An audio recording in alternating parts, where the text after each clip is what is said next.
Well, welcome to my little theorizing video to accompany my channel's Deltarune Let's Play.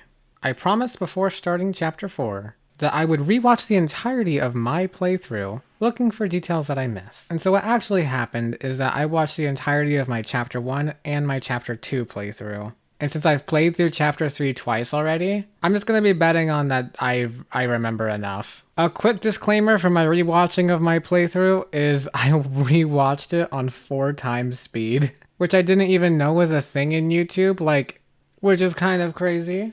But I'm a fast reader, so I was still able to pick up on a list which I've organized into 30 points.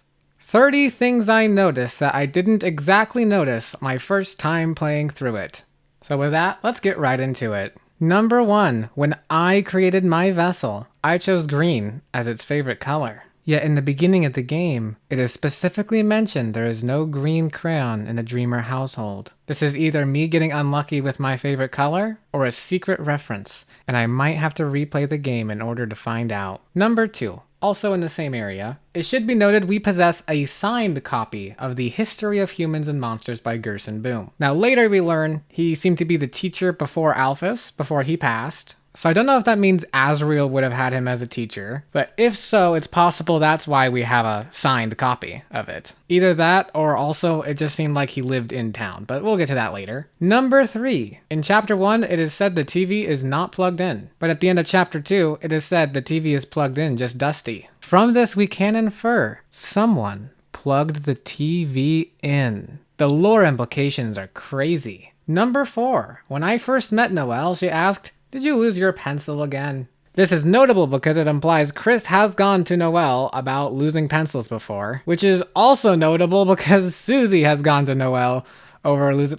I think she's just a stable source of supplying pencils to presumably anyone in the class who loses pencils. I just thought that was kind of silly. Also, while I'm here, can I just mention, from the very beginning, Noelle suggested that she and Susie go and get the chalk. And Alphys, for no reason, was like, oh no, Susie and Chris can do it. And a part of me is just imagining an alternate Deltarune universe where it's, Susie and Noelle go through the events of Chapter 1 somehow. And I don't think it would make sense lore-wise, but it would be so much more gay than it already is. Number 5, the first description I get for Chris in the Dark World is, body contains a human soul. This is interesting because in the beginning of the game, it established that I, or whoever I am, was looking for a vessel. And this basically defines Chris as a vessel for a soul. Number 6. The first save point we get in the Dark World, in this sort of spooky area, says, at times you see it flickering, the light only you can see. Now I have no idea what that means, but I feel like it's important because I think this place is important. Landscape-wise, it reminds me of the moon. And there's also the presence of those, eye-like symbols that also appear on the Titans that we see later. A little later on, there's also a ton of, giant broken stone pillars. And I don't know, I just feel like we're gonna see this place again. Especially because in Chapter 2, I think there's a character who I honestly don't know as anything other than, the coward from the chess game, who says they're gonna climb to the top. So, maybe they're gonna be there if we ever go back there. Number 7. In Ralsei's legend, he mentions only they can seal the fountains, referring to the 3 heroes. And so at the time, I thought that meant the power of all 3. But there is a bit of dialogue later from Ralsei that mentions only Chris can seal the fountains. So I guess that fully confirms that it probably has to do with, the soul. And it's really extra worth mentioning Chris's soul, which is, me, basically. It's definitely different from Susie's soul. Susie has a soul, but I don't think Susie has a soul. Actually, I just realized right now as I'm saying this out loud finally, I might be confusing a light, any lightener can create a dark fountain, but maybe souls aren't a lightener thing? Because I forgot about, humans and monsters are still different things, so maybe that's why it's only Chris. Maybe because Chris is the only human. Okay, whatever. Number 8. According to both Sham and King in Chapter 1, the Darkners were locked away in this prison. This is interesting, and I just want to remind myself of it because this is a perspective that doesn't seem touched on at all outside of Chapter 1, but could still be relevant later somehow. It also might have something to do with maybe motivations for the roaring, but I don't know. Number 9. Every time a bell rings, an angel loses its wings. This is a little bit of a joke in Chapter 1, but it really does remind me of because there is an actual angel who we seem to religiously acknowledge, and whose heaven, apparently, is something worthy of being banished. I'm still uncertain about this angel, but I feel like we might learn more about it. Which leads me to number 10. Father Alvin Boom, I suppose, tells us, "Let the angel's power light your way." I sometimes forget that the angel is one of the only things that I heard about from the dark world that is also acknowledged to exist in the light world, which means this religion and any like religious rituals it has me extra intrigued because they could somehow be like the light world's way of having references to the dark world. Which leads me to number 11. I finally realized, remembered, and made sense of the gravestones in the graveyard. There seems to be a religious practice to bury an item symbolizing the person's life after they've, I guess, passed. Thus, Shira was a singer and had a karaoke microphone buried to symbolize that. Mutler was a leader of the pack and had a bone buried.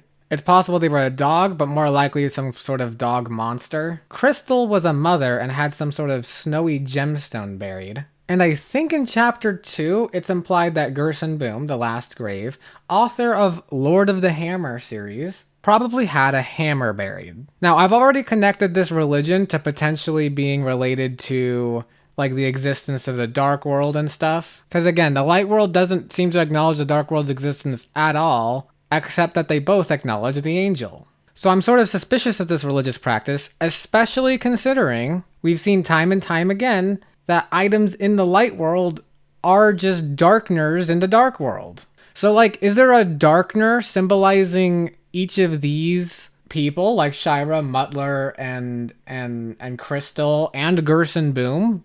Like, I feel like the only way to check would be to open a dark fountain in the graveyard. And I don't really know how relevant that's going to be. Like, I don't know. Oh yeah, also part of this note is Malleus from chapter 1 is a smith. Gerson Boom, I guess, was originally a smith. Malleus is a hammer. Gerson Boom was buried with a hammer. So Malleus just kind of reminds me of that, but I don't think that's a genuine connection because I think that's just a general connection between hammers and smiths. If you don't know the connection between hammers and smiths, you should look it up on Wikipedia. It's a good one. Number 12. Ices makes a lot of products. They sell food, but they've also sell like deodorant. They had a van at some point in chapter 3, I think. There must be like some kind of like big name brand. There's like, even in the hospital, there's an Ices scaling system for pain. Now, I don't think Ices has any reason to be here, but I told myself I would make note of everything I see that's possibly connected to ice as I'm rewatching it. So Ices it is. It's just this note in general is just Ices.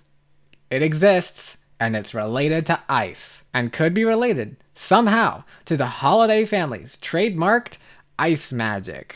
That I think they have, or it would be cool if they had, because the Dreamers kind of have, like, trademarked fire magic. Anyways, I've talked about this before. Number 13. I was trying to think of why the trash was floral scented when suddenly, it took me a bit to realize, but suddenly I realized it's probably where the flowers that Asgore keeps giving Toriel end up. Number 14. Chris had a headband with little horns. This officially confirms my theory that Chris is a dreamer because all dreamers have horns, and all things with horns are possibly connected to the dreamers, kind of like the holidays with antlers, which is why I'm going with death is the night theory, aside from all the other reasons, but yeah, maybe the holidays have a thing with antlers, and so the dreamers have a thing with horns. Just like that fire magic shadow thing I fought in chapter 3, or even Susie's bedroom in Castletown in chapter 2, or King's throne in chapter 1, which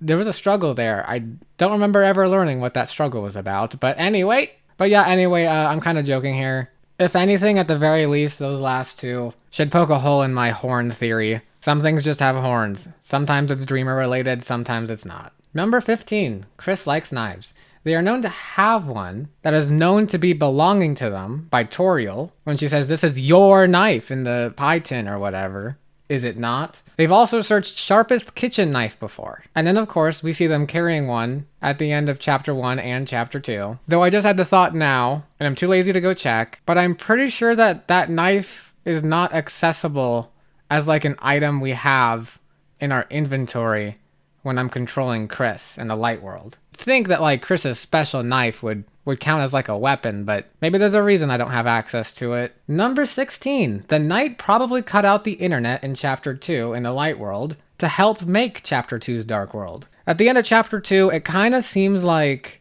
there might be something to like slightly adjusting your environment to maybe help get a dark world the way you wanted it. Because the internet being cut out definitely helped Queen go crazy in Chapter 2. But even at the end of Chapter 2, there was a bit of setup that Chris had to do before Chris made the Chapter 3 Dark World, including like adjusting the door a bit. Also, it's worth noting like the family car had their tires slashed. I don't know if that had an effect in the Dark World at all, but that seemed to be something that was deliberately done beforehand. I don't know, it just seems like something you can kind of do when making a Dark World. Number 17. I said I was looking for ice connections, and to no surprise, Noelle has a couple. The first thing I noticed though is Noelle in Chapter 2, her Dark World form, actually has a white cloak, which is kind of like the ice magic cloak that I got in like the Chapter 3 game. So that's kind of a connection.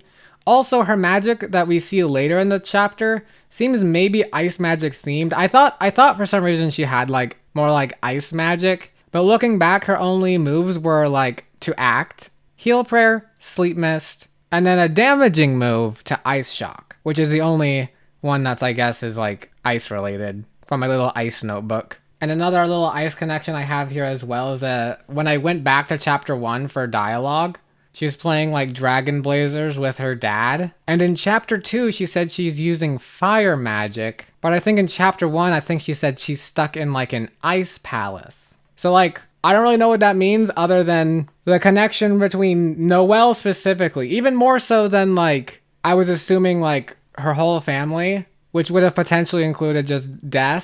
Because Des seems more like baseball bat themed. It might just be that this ice magic thing is Noelle related.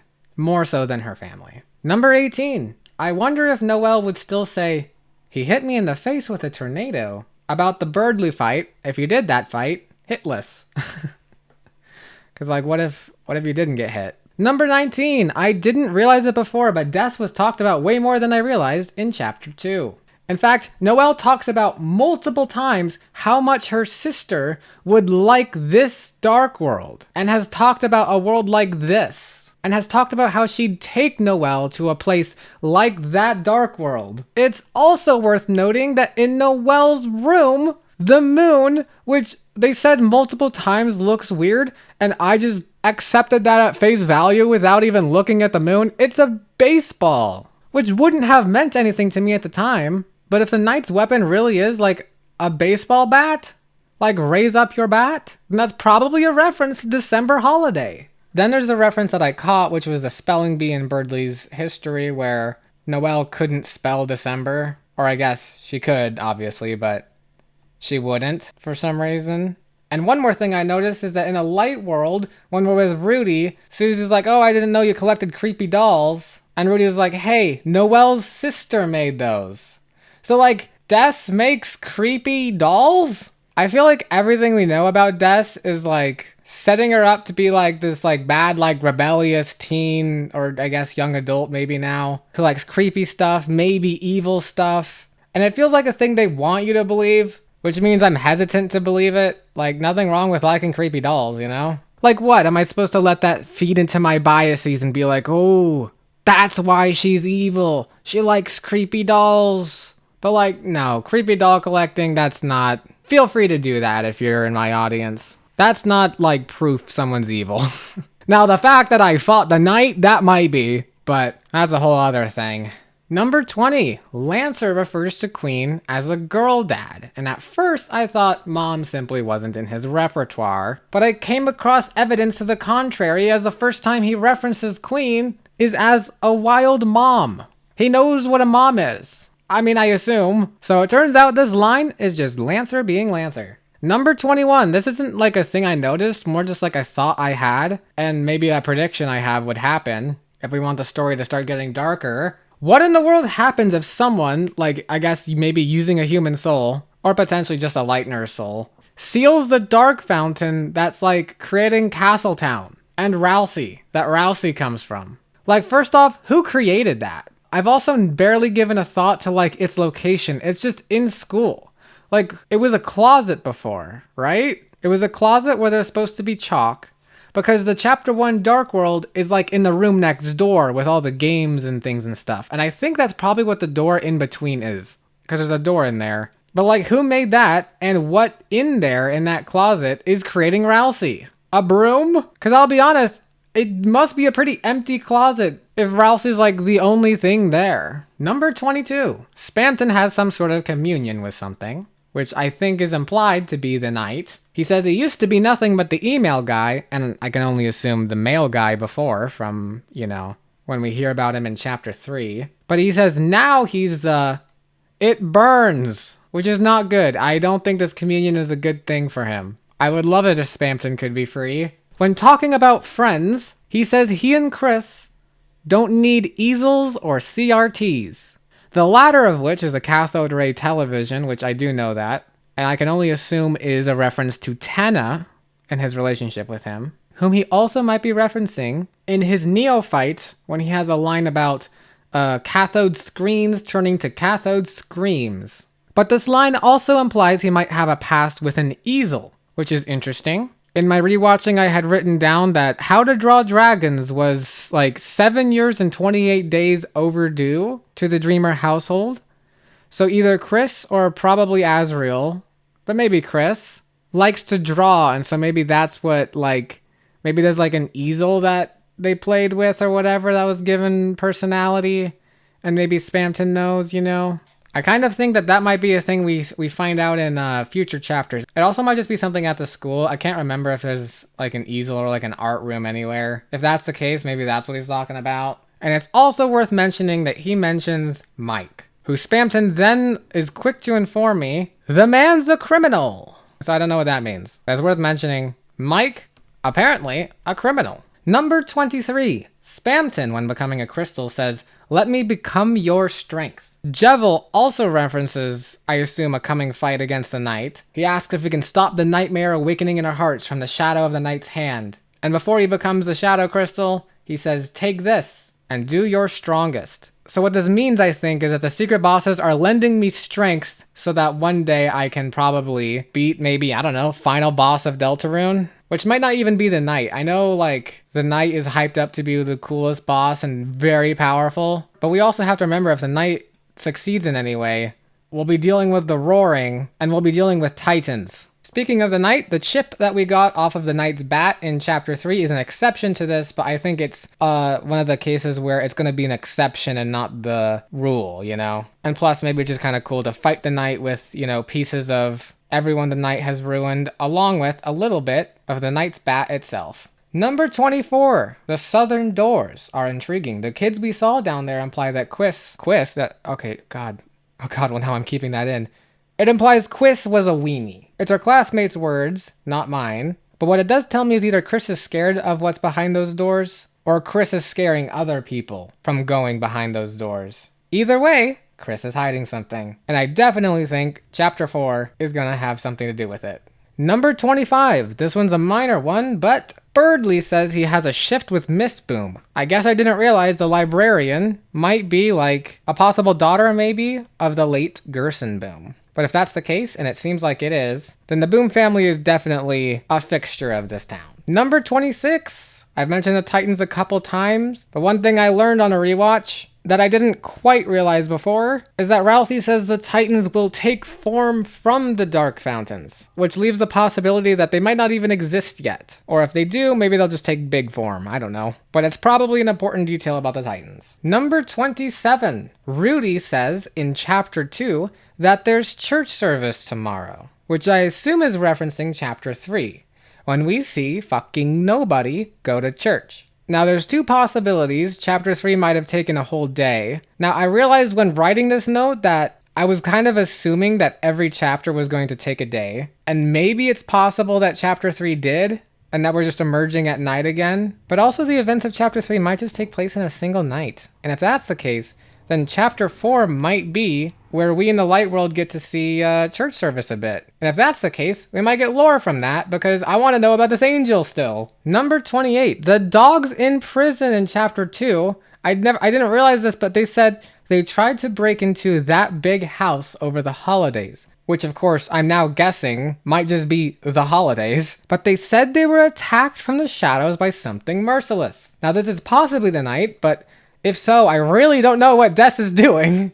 Assuming Des is the Knight. Cause like, I don't know, I'd expect her to be at university or something. But if she is the Knight, then obviously she's here and not at university, making these dark worlds, kidnapping Undyne. So it seems more likely that she's just like gone totally rogue from the world and its responsibilities altogether. Like she's just like missing in action. And maybe that's why Noelle couldn't spell December. Anyways, these last two are related to each other, but I've put them separately because 29 things isn't as catchy as like 30 things. Number 29! And I did save this for last, because these are thoughts I've had in the back of my mind and have quietly developed more during my rewatch. So, Deltarune, sequel to Undertale. Undertale, you can be nice to everyone, or you can murder everyone. Up until the Knight, I never used, like, fighting. I never used Susie's Rude Buster. I don't know how it works. At every shop, there's always, like, weapons for doing more damage. It's clearly, like, I imagine most people play, like, I guess the more, like, canonical way, but I've always wanted to know what happens if you do just kill everything, you know? It doesn't seem to be as much of a focus as it would have been in, like, Undertale, you know? But, like, having played Undertale, how could you just think to not try it, you know? And I got thinking about this again in chapter 1, after Susie has previously told us, don't you get it, your choices don't matter.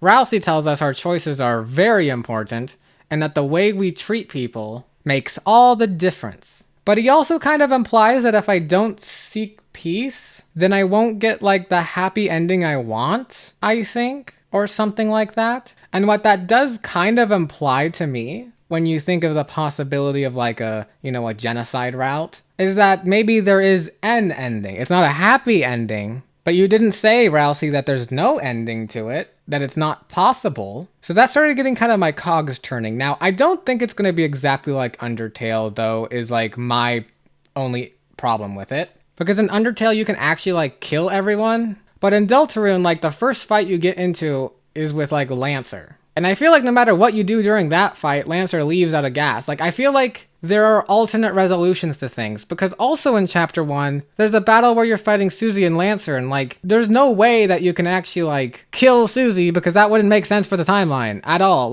It just feels like Deltarune feels like a game where there'd just be alternate resolutions if you're choosing to fight, you know?